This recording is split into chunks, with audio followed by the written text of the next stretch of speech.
Hello welcome back to our channel. നമ്മുടെ ഇന്നത്തെ video എന്താണെന്ന് വെച്ച് കഴിഞ്ഞാൽ നമ്മുടെ ഉണ്ണിയുടെ തലമുടി മൊട്ടടിക്കാൻ പോകാൻ കേട്ടോ. അപ്പോൾ നമ്മൾ എവിടേക്കാണ് പോകണേന്ന് വെച്ച് കഴിഞ്ഞാൽ നമ്മളിവിടെ അടുത്തുള്ള പുത്തൂർ ചോച്ചേരി കുന്നിലേക്കാണ് കേട്ടോ പോകുന്നത്. നമ്മുടെ കേരള പയണി എന്നാവും പറയുക. ഇതാണ് ഇപ്പോൾ അവൻ്റെ തലമുടി. ഇവനിപ്പോൾ 1.5 വയസ്സ് കഴിഞ്ഞിട്ടുണ്ട് കേട്ടോ. അപ്പോൾ ഇങ്ങനെയാണ് നിൽക്കണത്. മുടി നല്ലതായിട്ട് ചുരുളമുടിയായിട്ടായിരുന്നു നിൽക്കണുണ്ടായിരുന്നു. കണ്ണൂർക്ക് മൊത്തം പറച്ചിലായിരുന്നു, എന്തേ മുടി വെട്ടാത്തതെന്ന്. നമ്മൾ ചേട്ടൻ വരാൻ വേണ്ടി വെയിറ്റ് ചെയ്ത് നിൽക്കുകയായിരുന്നു കേട്ടോ, പോകാൻ വേണ്ടിയിട്ട്. രാവിലെ തന്നെ എണീപ്പിച്ച് കുളിയൊക്കെ കഴിഞ്ഞതേ നമ്മൾ വണ്ടിക്ക് വേണ്ടി കാത്ത് നിൽക്കുകയായിരുന്നു. അങ്ങനെ വണ്ടി വന്നു. ട്രാവലറിലാണ് നമ്മൾ പോകണ്ടായിരുന്നത്. ഇപ്പോൾ എൻ്റെ വീടിൻ്റെ അവിടെ നിർത്തിയിട്ട് തക്കുടു അമ്മണിയൊക്കെ ഉണ്ട് കേട്ടോ. എല്ലാവരും കയറുകയാണ്. മൊത്തം 12 പേര് 13 പേരൊക്കെ ഉണ്ടായിരുന്നുള്ളൂ കേട്ടോ. അങ്ങനെ നമ്മളവിടെ എത്തിയതാണ്. കാണാത്തവർക്ക് വേണമെങ്കിൽ കണ്ടോ, ഇത്രയൊക്കെ അധികം പടികളുണ്ട്. വണ്ടി കയറുന്ന സൈഡ് ഉണ്ട് കേട്ടോ. നമ്മൾ പക്ഷേ സ്റ്റെപ്പ് വഴി കയറിപ്പോയിട്ടാണ്. ഞാൻ മുൻപ് തക്കുടൂന് മുടി മൊട്ടടിക്കാൻ വേണ്ടിയിട്ടായിരുന്നു വന്നിട്ടുണ്ടായിരുന്നത്. പക്ഷെ അപ്പം ഇങ്ങനെയൊന്നും അല്ലായിരുന്നു ഇവിടെ. താഴെ ഗണപതി ഒന്നും ഉണ്ടായിരുന്നില്ല. പക്ഷെ ഇപ്പോൾ താഴെ ഗണപതിയുടെയൊക്കെ ഒരു ചെറിയൊരു അമ്പലമൊക്കെ ഉണ്ട്. നല്ല മാറ്റങ്ങൾ വന്നിട്ടുണ്ട് കേട്ടോ.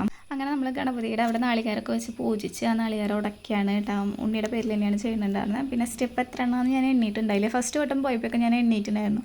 പക്ഷേ ഇതിപ്പോൾ 2ാം വട്ടമായ കാരണം അത്രയ്ക്ക് വലിയ കപ്പാസിറ്റി ഒന്നും ഉണ്ടായിരുന്നില്ല. കാലൊക്കെ വേദനെടുക്കണുണ്ടായിരുന്നു. ഇഷ്ടംപോലെ ആൾക്കാരൊക്കെ ഉണ്ടായിരുന്നു കേട്ടോ. ഇവിടെ നിന്ന് നല്ല വ്യൂ ആയിരുന്നു. അതുപോലെ തന്നെ അമ്മയാണ് കേട്ടോ കയറി വരുന്നത്. എൻ്റെ അമ്മയാണ് കയറി വരുന്നത്. അതുപോലെ തന്നെ എന്ന് പറയുന്ന അമ്പലം ഒന്നുകൂടെ പുതുക്കി പണിയുന്നുണ്ടായിരുന്നു കേട്ടോ. ഇത് ചേട്ടൻ്റെ മേമയുടെ മോളാണ് കേട്ടോ. മേമയുടെ 2ാമത്തെ മോളാണ് കേട്ടോ. മൂത്ത മോളെ നിങ്ങൾ കണ്ടിട്ടുണ്ടാവുമായിരിക്കും. നമ്മൾ ഗുരുവായൂർ ചോറിന് പോയപ്പോൾ മൂത്ത മോളായിരുന്നു കേട്ടോ നമ്മുടെ കൂടെ ഉണ്ടായിരുന്നത്. അമ്മയായിരുന്നു. ഇവിടെയാണ് ഇപ്പോൾ റെസിപ്റ്റ് എടുത്തിട്ട് ഇവിടെ മുണ്ടാനെന്നാക്കിയിട്ടുണ്ടായിരുന്നു കേട്ടോ. പക്ഷേ നമ്മൾ തക്കുടൂന് പഠിക്കാൻ ഇപ്പോൾ ഏതോ ഒരു കാടിൻ്റെ ഭാഗത്തൊക്കെ പോയിട്ടായിരുന്നു നമ്മൾ മുട്ടടിക്കുന്നുണ്ടായിരുന്നത്. റെസിപ്റ്റൊക്കെ എടുക്കുന്നത് ഈ ഭാഗത്ത് തന്നെയായിരുന്നു കേട്ടോ. അങ്ങനെ ഇവിടെയാണ് മുട്ടടിക്കുന്ന സ്ഥലം എന്ന് പറയണത് കേട്ടോ. നമ്മുടെ തൊട്ടപ്പുറത്തുള്ള കുട്ടി പറയണു ഭയങ്കര കരച്ചിലായിരുന്നു കേട്ടോ. പെൺകുട്ടിയായിരുന്നു. അപ്പോൾ തക്കുടൂൻ്റെ കേസിൽ എന്താ ഉണ്ടായിരുന്നതെന്ന് വെച്ച് കഴിഞ്ഞാൽ അവന് കരച്ചിലൊന്നും ഉണ്ടായിരുന്നില്ല. പക്ഷേ തൊട്ടപ്പുറത്ത് കുട്ടി കരയണുണ്ട്. അപ്പോൾ പേടിച്ചിട്ട് ഭയങ്കര കരച്ചിലായിരുന്നു ഉണ്ടായിരുന്നത് തക്കുടും. അപ്പോൾ ഞാനും വിചാരിച്ചു തൊട്ടപ്പുറത്ത് കുട്ടി കരയണ കാണുമ്പോൾ ഇവനും കരയും. പിന്നെ ചേട്ടൻ വരാൻ മെയിൻ വെയിറ്റ് ചെയ്തിരുന്നത് നിന്നത് എന്താണെന്ന് വെച്ച് കഴിഞ്ഞാൽ നമ്മുടെ ഉണ്ണി ഇത്തിരി പശകാണ്. അവനെ പിടിച്ചു കഴിഞ്ഞാൽ കിട്ടില്ല. ഭയങ്കര വികൃതി തരത്തിലുള്ള കുട്ടിയാണ്. അതുകൊണ്ട് തന്നെ അവനെ നമുക്ക് ആർക്കും പിടിക്കാൻ പറ്റില്ല. ചേട്ടൻ്റെ കയ്യിലാകുമ്പോൾ അവ അടങ്ങി ഒതുങ്ങിയിരിക്കുക. അതുകൊണ്ടാണ് ചേട്ടൻ വരാൻ വേണ്ടിയിട്ട് നമ്മൾ വെയിറ്റ് ചെയ്ത് നിൽക്കണുണ്ടായിരുന്നത്. കണ്ടില്ല, ചേട്ടൻ്റെ കയ്യിൽ അടങ്ങി ഒതുങ്ങിയിരിക്കണമുണ്ടായിരുന്നു. പിന്നെ എനിക്കൊരു പേടിയെന്ന് വെച്ച് കഴിഞ്ഞാൽ തൊട്ടപ്പുറത്തെ കുട്ടീൻ്റെ ചെവീൻ്റെ ഭാഗത്ത് മുറിഞ്ഞപ്പോൾ നമുക്ക് വിചാരിച്ചു അയ്യോ ചെവി മുറിഞ്ഞു. അമ്മ അതിൽ കരച്ചിലായിരുന്നു. കുറേ ബ്ലഡും വരുന്നുണ്ടായിരുന്നു.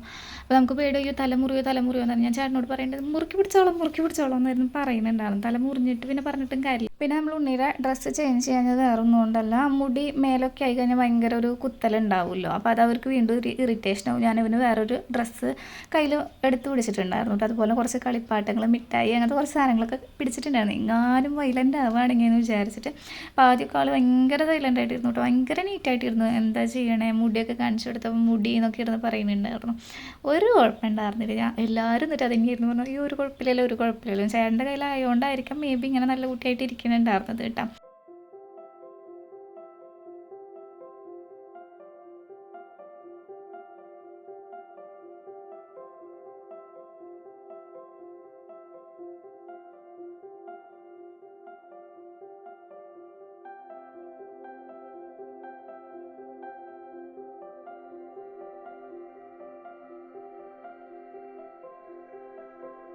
പിന്നെ ആ ബാക്കിലത്തെ കുറച്ച് മുടി ആവാറായപ്പോഴേക്കും ആൾക്ക് ദേഷ്യം വന്ന് തുടങ്ങിയതാകാം. തട്ടി മാറ്റി തുടങ്ങിയിട്ട് അതുവരെ തട്ടി മാറ്റലൊന്നും ഉണ്ടായിരുന്നില്ല. പിന്നെ മുഖത്തേക്കും കഴുത്തിലേക്കൊക്കെ മുടി വീണപ്പോൾ ഭയങ്കര ഇറിറ്റേഷനായി തുടങ്ങിയിട്ട്. അപ്പോൾ പിന്നെ എന്ത് ചെയ്തു, എല്ലാവരും കൂടി അങ്ങോട്ട് മുറുക്കി പിടിച്ചു. കൈയും തലയും ഒക്കെ കൂടി അങ്ങോട്ട് പിടിച്ചപ്പോൾ ആൾക്ക് ഭയങ്കര ദേഷ്യം. നമ്മളെല്ലാവരും കൂടി ഇങ്ങനെ ബലം പിടിച്ചിട്ടല്ല ഇങ്ങനെ പിടിക്കണത്. അപ്പോൾ പിന്നെ ഭയങ്കര ദേഷ്യമൊക്കെയായി. പിന്നെ കരച്ചിലങ്ങോട്ട് തുടങ്ങി. അങ്ങനെ അങ്ങോട്ട് കരച്ചിൽ തുടങ്ങി. അതിൻ്റെ ഇടയിലൊന്ന് ചെറുതായിട്ട് ആ ചെവീൻ്റെ അവിടെ നിന്ന് അനങ്ങിയപ്പോൾ ഒന്ന് മുറിഞ്ഞിട്ടുണ്ട്. അത് നിങ്ങൾക്ക് ശരിക്കും വീഡിയോയിൽ കാണാൻ പറ്റും. അത് പക്ഷെ നമ്മളാരും പെട്ടെന്ന് മുറിയെന്ന് എക്സ്പെക്ട് ചെയ്തിട്ടുണ്ടായില്ല. മുറിഞ്ഞപ്പോൾ എനിക്ക് പെട്ടെന്നിട്ട് ടെൻഷനായി. ചോര വന്നു. പിന്നെ ചോര പെട്ടെന്ന് നിൽക്കണുണ്ടായില്ല. കുറച്ച് കഴിഞ്ഞപ്പോൾ ശരി വേഗം കുളിപ്പിച്ചൊക്കെ കഴിഞ്ഞപ്പോൾ നേരെയായിട്ടുണ്ടായിരുന്നു കേട്ടോ. അപ്പോൾ ഇപ്പോഴാണ് മുറിയാൻ പോകുന്നത് കേട്ടോ. കണ്ടില്ലേ, പെട്ടെന്ന് അവൻ തലച്ചെരിച്ചപ്പോൾ അങ്ങനെ മുറിഞ്ഞതാണ് ഉണ്ടായിരുന്നത്. കണ്ടില്ലേ, ആകെ ഒരു ഇത്തിരി മുടിയേ ബാക്കി ഉണ്ടായിരുന്നുള്ളൂ. അതുവരെ നല്ല കുട്ടിയായി ഇരുന്നതാണ്. പക്ഷെ അവസാനമായിപ്പോഴേക്കും ഇതുപോലെയായി. ലാസ്റ്റ് നമ്മൾ എങ്ങനെയും ഒന്ന് പഠിച്ച് കഴിഞ്ഞാൽ മതി എന്ന് വിചാരിച്ചിട്ട് വേഗം ഡ്രസ്സൊക്കെ മാറി അവിടെ തന്നെ ചൂടുവെള്ളം തണുത്ത വെള്ളവും കിട്ടണ സ്പേസ് ഉണ്ടായിരുന്നു കേട്ടോ. അവിടെ തന്നെ നമ്മൾ വേഗം കുളിപ്പിക്കാണ് ഉണ്ടായിരുന്നത്. അപ്പോഴും അവൻ കരച്ചിലൊക്കെ ഉണ്ടായിരുന്നു കേട്ടോ. കരച്ചിൽ മാറിയിട്ടൊന്നും ഉണ്ടായിരുന്നില്ല. അത് കഴിഞ്ഞിട്ട് മിഠായിയൊക്കെ കൊടുത്ത് ഇങ്ങനെ എന്തൊക്കെയോ പറഞ്ഞ് സെറ്റാക്കിയിട്ടുണ്ടായിരുന്നു. അപ്പോൾ അതാ ഓക്കെ. പക്ഷേ വൃത്തിയിൽ അങ്ങനെ കുളിപ്പിക്കാനുള്ള ടൈമൊന്നും നമുക്ക് കിട്ടിയിട്ടൊന്നും ഉണ്ടായിരുന്നില്ല കേട്ടോ. അതുപോലെ നമ്മൾ അവിടെ തട്ട് എടുത്ത് വെക്കും കേട്ടോ. ഉള്ളിൽ ചെന്നിട്ട് മുട്ട അടിച്ചിട്ട് തട്ട് ഈ വേലും അതുപോലെ കുറച്ച് സാധനങ്ങളൊക്കെ ആയിട്ടുള്ള ഒരു തട്ടുണ്ട്. ആ വേല് കുട്ടീനെ കൊണ്ട് പിടിപ്പിക്കണം. അങ്ങനെ പിടിപ്പിച്ചിട്ടാണ് നമ്മൾ പോണത്. കണ്ടില്ല, അമ്പലത്തിൽ പണി നടക്കുകയാണ്. പണ്ട് ഇത്ര ഹൈറ്റിലൊന്നും ഉണ്ടാവില്ല. ഇപ്പോൾ മുകളിൽ കുറേ നല്ല ഭംഗിയുള്ള സെറ്റപ്പൊക്കെ ആയി വരുന്നുണ്ട്. നമ്മൾ എപ്പോഴേലും ഇനി പോവുകയാണെങ്കിൽ ഞാൻ കാണിച്ചു തരാം അമ്പലം.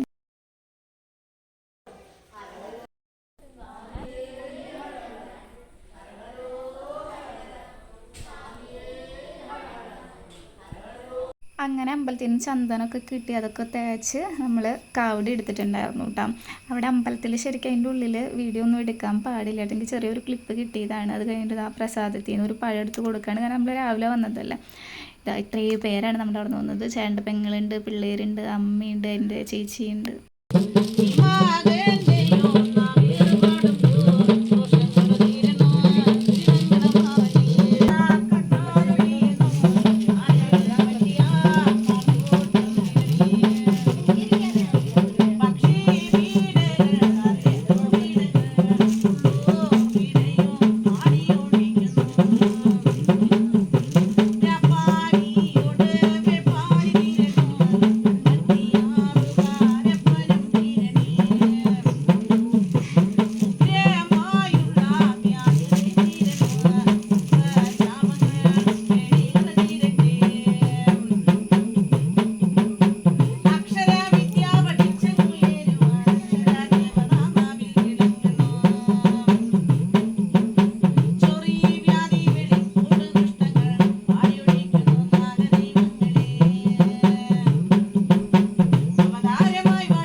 അത് കഴിഞ്ഞ് അവിടെ തന്നെ നമ്മൾ പാട്ട് കഴിപ്പിച്ചിട്ടുണ്ടായിരുന്നു കേട്ടോ. നമ്മുടെ ഉണ്ണിയുടെ പേരിൽ തന്നെയായിരുന്നു. അവിടെ പെട്ടെന്ന് കണ്ടപ്പോൾ ചെയ്തതാണ്. ഞാനിപ്പോൾ കുറേ നാളായിട്ട് തപ്പി നടക്കുന്ന ഒരു കാര്യമായിരുന്നു ഇത്. പക്ഷേ ഇപ്പോൾ പണ്ടത്തെ പോലെ അങ്ങനെ ആൾക്കാരൊന്നും കാണില്ല. ഇവിടെ വെച്ച് കണ്ടപ്പോൾ പെട്ടെന്ന് ചെയ്തതാണ്. അതുപോലെ തന്നെ എള്ളുതിരി നമ്മുടെ അടുത്തുള്ള അമ്പലങ്ങളിൽ ശിവൻ്റെ അമ്പലങ്ങളിലൊക്കെ ഇങ്ങനെ കൊണ്ടുപോയി കത്തിക്കണത് നല്ലതാണ് കേട്ടോ. ശിവൻ്റെ അമ്പലത്തിൽ നമ്മുടെ അയ്യപ്പൻ്റെ അവിടെയാണ് കത്തിക്കുക. അപ്പോൾ നല്ലതാണ്. അപ്പോൾ എല്ലാവരും കത്തിക്കുന്നുണ്ട്. ഉണ്ണിക്കൊക്കെ ഒഴിഞ്ഞിട്ട് കത്തിച്ചിട്ടുണ്ടായിരുന്നു കേട്ടോ. അതൊന്നും ഞാൻ വീഡിയോയിൽ എടുത്തില്ല. ഒരുവിധം അവിടെ ചേച്ചിയും ചേച്ചിയുടെ പിള്ളേരും എല്ലാവരും എടുത്ത് കത്തിക്കണുണ്ടായിരുന്നു സംഭവം.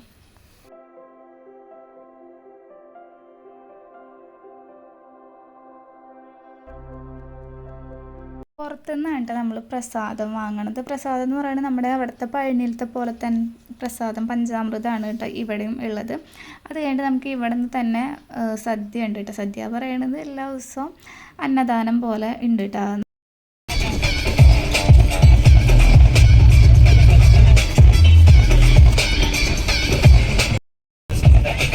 Sola, trae el alcohol de